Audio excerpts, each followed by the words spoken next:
ముదురుతున్న go back Marwadi social మీడియాలో వైరల్గా మారిన ఇష్యూ. 18 రంగారెడ్డి జిల్లా ఆమనగల్లులో వ్యాపారుల బంధు, మార్వాడీలకు మద్దతుగా బీజేపీ కాంగ్రెస్ నేతల వ్యాఖ్యలు. రోహింగ్యాలకు వ్యతిరేకంగా ఉద్యమిస్తామంటున్న మరో వర్గం. ఇగో ఆమనగల్లు పోస్టులు కనబడతా ఉన్నది. 18వ తారీఖు రేపు మార్వాడి వ్యాపారస్తులు గో బ్యాక్, ఆమనగల్లు బంధు. సో రేపు పెద్ద ఎత్తున కూడా ఆమనగల్లులో చాలామంది వ్యాపారులంతా కూడా ముందుకు వస్తూ ఉన్నారు. అక్కడ ఉన్నటువంటి మార్వాడీలను ఎట్టి పరిస్థితుల్లో ఇక్కడి నుంచి వెళ్ళగొట్టాలి. మీన్స్ అక్కడ ఉన్నటువంటి వ్యాపారస్తులకు సంబంధించినటువంటి అరాచకాలు ఎక్కువైపోయినాయి. వాళ్ళని ఎట్టి పరిస్థితుల్లో కూడా ఇక్కడ మనం ఇక్కడే ఉండనిచ్చుకున్నట్టయితుంటే, ఇక్కడే వాళ్ళు తిష్టా వేసినట్టయితుంటే ఇక కులవృత్తులు మొత్తం విచ్ఛిన్నమయ్యేటువంటి పరిస్థితికి వస్తూ ఉన్నది. కులవృత్తులన్నీ కూడా నాశనం అయ్యేటువంటి స్థితిలోకి వచ్చిపోతూ ఉన్నాయి. మరో పక్కన వాళ్ళ యొక్క కల్చర్ సైతం కూడా తెలంగాణలో వ్యాపించాలన్నటువంటి ఒక ప్రయత్నం చేస్తూ ఉన్నారు. కాబట్టి ఇప్పటికైనా కానీ తెలంగాణ తరహాలో మరో ఉద్యమాన్ని చేయాలన్నటువంటి ప్రయత్నం తెలంగాణ వాసులంతా చేస్తూ ఉన్నారు. ముఖ్యంగా Marwadi go back, Marwadi culture go back అన్నటువంటి నినాదాన్ని ఎత్తుకొని వాళ్ళు వెళ్తా పోతూ ఉన్నారు. ఇక ఒక పక్కన వీళ్ళు ఇట్లా అంటా ఉంటే, ఒక పక్కన కొంతమంది కాంగ్రెస్ పార్టీలో ఉన్నటువంటి వ్యక్తులు సైతం కూడా వ్యతిరేకిస్తూ ఉంటే, నిన్న పిసిసి అధ్యక్షుడైనటువంటి మహేష్ కుమార్ గౌడ్ ఒక వ్యాఖ్యలు చేసిండు. ఏం వ్యాఖ్యలు? మార్వాడీలు మనలో ఒకరు. సో మహేష్ కుమార్ వ్యాఖ్యలు వెనుక, అలాగే మార్వాడీలు మనలో ఒకరు, వారిని వెళ్ళగొట్టే హక్కు ఎవరికి లేదు, టీపీసీసీ చీఫ్. సో వాళ్ళను వెళ్ళగొట్టేటువంటి హక్కు ఇది కేవలం ఇది వారం 10 రోజుల నుంచి ఇష్యూ మిదురుపోతా ఉన్నది. ఇప్పటి వరకు కాంగ్రెస్ వాళ్ళు ఎవరు మాట్లాడలే, బీజేపీ వాళ్ళు మాత్రం మాట్లాడింది. ఏమని? మార్వాడీలు మనవాళ్ళు, మార్వాడీలు వాళ్ళు రాష్ట్ర జీడీపీని పెంచుతూ ఉన్నారు, వాళ్ళు ఎవరు తెరుగుపోయేటువంటి వ్యక్తులు కాదు, హిందూ సాంప్రదాయాలను రక్షించేటువంటి వ్యక్తులు, అలాగే హిందువుల మధ్యలో చిచ్చు పెట్టేటువంటి ఒక భారీ కుట్ర జరుగుతూ ఉన్నది అనేది మొన్న బండి సంజయ్ చెప్తూ ఎంఐఎం, కాంగ్రెస్ అండ్ బీఆర్ఎస్ పార్టీ ఆడుతున్నటువంటి డ్రామా అని ఆయన చెప్పిండు. నిన్న కాంగ్రెస్ పార్టీకి సంబంధించినటువంటి పిసిసి అధ్యక్షుడైనటువంటి మహేష్ కుమార్ గౌడ్ ఆయన మొన్న అంటే నిన్న ఒక ప్రకటన విడుదల చేసిండు. ఎవరు? మహేష్ కుమార్ గౌడ్. ఎందుకు విడుదల చేసిండు అనే దానికి చాలా కారణాలు ఉన్నాయి. ఇలా సంపద అంతా ఎక్కువ మొత్తంలో గుజరాతీ, రాజస్థానీ మార్వాడీల చేతిలో ఉన్నది. ఇలా పార్టీలో అగ్రనాయకులు సైతం కూడా వాళ్ళ గుప్పిట్లోనే ఉన్నారు. రాష్ట్రంలో ఎన్నికలు జరగాలంటే మార్వాడీలకు సంబంధించినటువంటి వాళ్ళ యొక్క అవసరం పార్టీలకు ఉన్నది. వాళ్ళు ఇచ్చేటువంటి ఫండ్స్ మీద ప్రచారానికి ఏ విధంగా అక్కర రావాలో వాళ్ళు ఆ విధంగా వాళ్ళను ఆదుకునేటువంటి ప్రయత్నం, పైసల రూపంలో నయానో భయానో ఇచ్చి, సో వాళ్ళు ఆ పార్టీలను ఆదుకుంటూ ఉంటారు. ఎలక్ట్రల్ బాండ్లు అని చెప్పేసి అంటాం కదా. సో అటువంటి వాటికి కూడా ఇలా పార్టీల యొక్క ఎలక్ట్రల్ బాండ్లు వీళ్ళు కొనేటువంటి స్థితిలోకి వెళ్ళిపోయారు ఎవరు? మార్వాడీలు. కాబట్టి ఇన్ని రోజులు మార్వాడీల పాట పాడినటువంటి బీజేపీ పార్టీ యొక్క రాగం ఇలా కాంగ్రెస్ పార్టీ వాళ్ళు పల్లవి పాడితే ఇప్పుడు చరణం వీళ్ళు పాడేటువంటి పరిస్థితికి వచ్చింది. ఎవరు? కాంగ్రెస్ వాళ్ళు. ఇక మరి ఈ మార్వాడి ఉద్యమాన్ని నడిపిస్తూ ఇక మరి ఎవరు నడపాలి? కేంద్రంలో అధికారంలో ఉన్నటువంటి బీజేపీ పార్టీ మార్వాడి గోబ్యాక్ అన్నటువంటి ఉద్యమానికి వాళ్ళు ఎట్టి పరిస్థితుల్లో మద్దతే లేదు. వాళ్ళు మార్వాడీలు మనోళ్ళే, మార్వాడీలకు ఎవరైనా వ్యతిరేకంగా ప్రచారం చేస్తే ఇబ్బందులు అవుతాయి. గో బ్యాక్ రోహింగ్యాలు అన్నటువంటి ఉద్యమం చేస్తామని బీజేపీ వాళ్ళు అన్నారు. అంటే గో బ్యాక్ మార్వాడి అన్నటువంటి ఉద్యమానికి సపోర్ట్ చేయమని చెప్పేసి వాళ్ళు ఇండైరెక్ట్గా ఒప్పుకున్నారు. ఎవరు? BJP party. ఇప్పుడు కాంగ్రెస్ పార్టీ సైతం కూడా మార్వాడీలు మనోళ్ళే, వారిని వెళ్ళగొట్టే హక్కు ఎవరికి లేదు అనేది కాంగ్రెస్ పార్టీ. బీజేపీ పార్టీ కేంద్రంలో ఉన్నటువంటి పార్టీ మద్దతు తెలపట్లేదు, రాష్ట్రంలో ఉన్నటువంటి పార్టీ కాంగ్రెస్ పార్టీ మద్దతు తెలపట్లేదు. సో ఈ రెండు పార్టీలు ఒకే. మరి ఇలా ఆమనగల్లు బంధుకి లేకపోతే రాష్ట్ర బంధుకు పిలుపునిస్తే ఏ విధంగా సహకారం అందుతూ ఉంది వీళ్ళకి? సో ముఖ్యంగా దీంట్లో కొన్ని మార్పులు రావాల్సిన అవసరం ఉన్నది. నిన్న ఒక ఇంటర్వ్యూలో చక్రధర్ గౌడ్ చెప్తా ఉంటారు. సో ఇది వాళ్ళని వెళ్ళగొట్టేటువంటి ప్రయత్నం కాదు, సంస్కరణ చేసేటువంటి ప్రయత్నం. మీరు ఇక్కడి వరకే పరిమితం కావాలన్నటువంటి ఒక ఆంక్షలు విధించాలా, వీళ్ళు ఈ వృత్తిలోనే ఉండాలని చెప్పేసి అక్కడి వరకు మాత్రమే ఫుల్ స్టాప్ పెట్టాలి అన్నటువంటి ఒక ప్రయత్నం చేసినట్టయితే వాళ్ళని ఆగడాలను కట్టడి చేయొచ్చు. సో ఇలా కుల వృత్తులు అవసరాలు ఉంటారు, ఏది బంగారం సంబంధించినటువంటి షాపుల వాళ్ళు.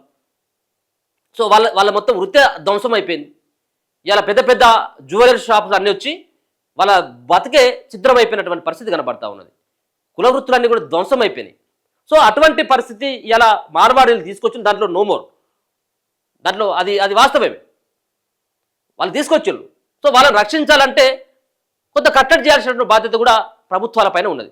సో మొత్తానికి వాళ్ళు ఇచ్చేటువంటి ఏదైతే మద్దతు ఉందో మార్వాడి గో బ్యాక్ అన్నటువంటి దానికి మరి ఏ పార్టీ మద్దతు తెలుపుతుందని తెలియదు కానీ సో మొత్తానికైతే ఇది ఒక స్వచ్ఛందంగా అయితే జరుగుతూ ఉన్నది. మార్వాడీలు గో బ్యాక్ అంటూ రాష్ట్రంలో కొత్త నినాదం వినిపిస్తున్నది. మార్వాడీలు రాష్ట్రంలోని నలుమూలల్లో తమ వ్యాపారాలు విస్తరించి స్థానికుల వ్యాపారాలను దెబ్బతీయడంతో పాటు ఉపాధి పరంగా సైతం దెబ్బతీస్తున్నారని లోకల్ వ్యాపారులు ఆరోపిస్తున్నారు. ఈ క్రమంలోనే రేపు రంగారెడ్డి జిల్లా ఆమనగల్లు వ్యాపారులు బంద్కు పిలుపునిచ్చారు. సోషల్ మీడియాలోనూ పెద్ద ఎత్తున దీనిపై చర్చ జరుగుతున్నది. బీజేపీ కాంగ్రెస్ పార్టీలు మార్వాడీలపై స్పందించగా బీఆర్ఎస్ ఇంకా స్పందించలేదు. ఎందుకంటే అది గోడ మీది పిల్లి కదా, ఏది బీఆర్ఎస్ పార్టీ గోడ మీది పిల్లి, ఆ గోడ మీది పిల్లి కాబట్టి అది ఇప్పుడే స్పందించదు. ఇగో సోషల్ మీడియాలో ఇటీవల ఓ వైపు గో బ్యాక్ మార్వాడి, మరోవైపు గో బ్యాక్ రోహింగ్యాలంటూ కొనసాగుతున్న ప్రచారం బాగా వైరల్ అవుతున్నది. ఇటు సామాజిక ఉద్యమకారులు అటు రాజకీయ పార్టీ నాయకులు కూడా స్పందించడంతో ప్రజల్లో కూడా చర్చ నడుస్తున్నది. ఈ పరంపరలో మార్వాడి వ్యాపారులు గో బ్యాక్ అంటూ ఈ నెల 18న రంగారెడ్డి జిల్లా ఆమనగల్లులో స్థానిక వ్యాపార వర్గాలు వారు బంద్కు పిలుపునివ్వడంతో ఈ అంశం రాష్ట్ర స్థాయిలో చర్చనీయాంశంగా మారింది.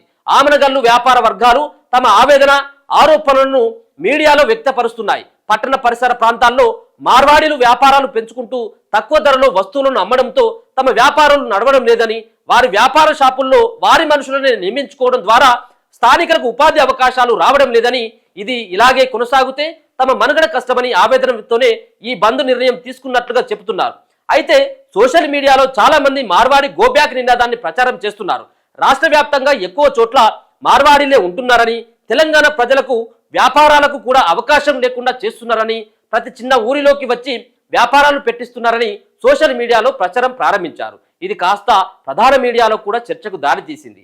ఈ అంశం మరింత చర్చల్లోకి వచ్చేందుకు కొన్ని సంఘటనలు ఊతమిచ్చినట్లు ప్రచారం సాగుతున్నది. ఇటీవల సికింద్రాబాద్ మోండా మార్కెట్లో స్థానిక వ్యాపారుల మధ్య జరిగిన ఘర్షణ వివాదానికి దారితీసింది. ఈ ఘటన మార్వాడి గో బ్యాక్ చర్చకు మరింత ఊతమిచ్చినట్లయింది. తెలంగాణ శ్యామ్ అనే యువకుడు మాట్లాడిన మాటలు, గోరేటి రమేష్ అనే గాయకుడు ఈ అంశంపై పాడిన పాట కూడా బాగా వైరల్ అవుతున్నట్లు సోషల్ మీడియాలో ఫాలో అవుతున్న వారు చెబుతున్నారు.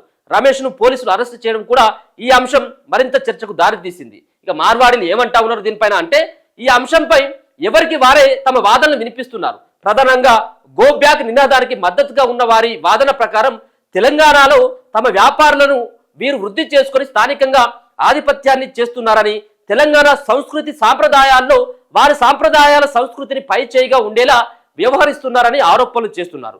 గో బ్యాక్ కు వ్యతిరేకంగా ఉన్న వారి వాదన వీరి వాదనను కొట్టిపారేస్తున్నారు. తాము ఎప్పటి నుంచో తెలంగాణలో ఉంటున్నామని, వ్యాపారాలు చేసుకుంటున్నామని, తమ వల్ల ఎలాంటి ఆందోళనలు స్థానికులకు ఉండొద్దంటున్నారు. తెలంగాణ వారు దేశంలో ఇతర ప్రాంతాల్లో లక్షల్లో నివసిస్తున్నారని, వ్యాపారాలు చేసుకుంటున్నారని ఎవరైనా ఈ దేశ పౌరులేనన్న విషయాన్ని గో బ్యాక్ అనేవారు గుర్తుపెట్టుకోవాలి. సో వాళ్ళ వాదన అట్లా ఉన్నది.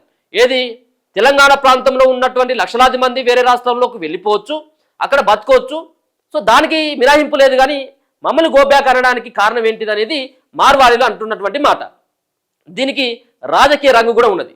వాద వివాదాలు ఎలా ఉన్నా మార్వాడి గో బ్యాక్ అంటూ సోషల్ మీడియాలో వైరల్ అవుతుండడంతో అది కాస్త రాజకీయ రంగును పులుపుకుంటున్నట్లు కనిపిస్తున్నది.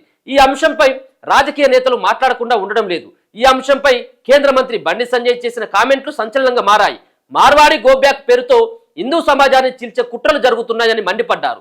ఒక వర్గం వారు నిర్వహించే కులవృత్తులకు వ్యతిరేకంగా తాము ఉద్యమించాల్సి ఉంటుందని ఆయన హెచ్చరించారు. రోహింగ్యాలు ఎంతో మంది పాత బస్తీని అడ్డాగా చేసుకున్నారని ఆరోపించారు. రోహింగ్యాలకు వ్యతిరేకంగా ఉద్యమాన్ని తీవ్రతరం చేస్తామని హెచ్చరించారు.